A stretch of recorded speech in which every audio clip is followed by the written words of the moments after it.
ang 2 to 3 years, automatic i-dispose na ito. Sa madaling salita, papalitin na ng panibagong battery. So itong battery na ito ay pinakamatibay na battery. Hindi siya maliit, hindi malaki. Nasa katamtaman, saktong-sakto lang talaga. Kung tawagin nga nila ay cute na battery daw. Magandang battery, cute lang. Pwede siyang bitbitin kung saan man tayo magpunta.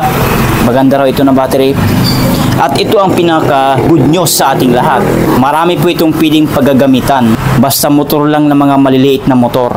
Pwede po ito. So, babanggitin ko kung saan pwedeng mga motor pwede ito ginagamit. So, unang-una na dito ang Yamaha MIUI 125. Hindi po 125 is ha. MIUI 125 lang. Hindi po MIUI 125 is. Kasi ang 125 is na Mio, iba po ang size ng battery noon. Mas malaki pa dito ng konti. MF5LB naman po yun. Ito ay MIUI 125 lang, MF4LB. Sunod naman ay pwede rin po ito sa Yamaha Mio Gear 125. Best battery po ito doon. Saktong-sakto ito. At pwede rin ito sa XRM Honda 125. Yan, pinakagandang battery ito.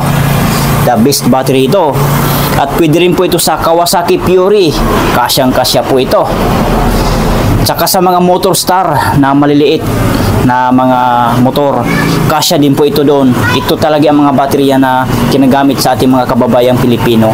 Talagang the best ito. Ayan. At tumatagal po ito ng 2 to 3 years.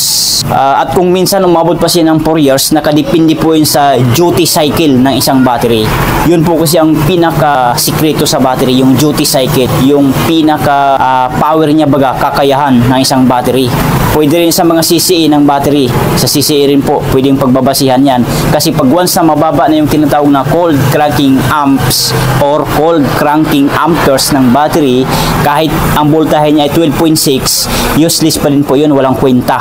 Hindi po kayang mapa-andar or mapa-start ang ating vehicle or motorcycle. Subok ko na po yan. Tsaka yung tinatawag na duty cycle. So hindi na po natin pag-uusapan yung duty cycle kasi mahabang explanation po niyan. So short video lang naman po ito at sinishare ko lang sa inyo para makatulong naman din ako sa inyo. Baka nahirapan kayo sa paghahanap na size para sa inyong mga motor. Ito na po yun ang battery na para sa inyong motor.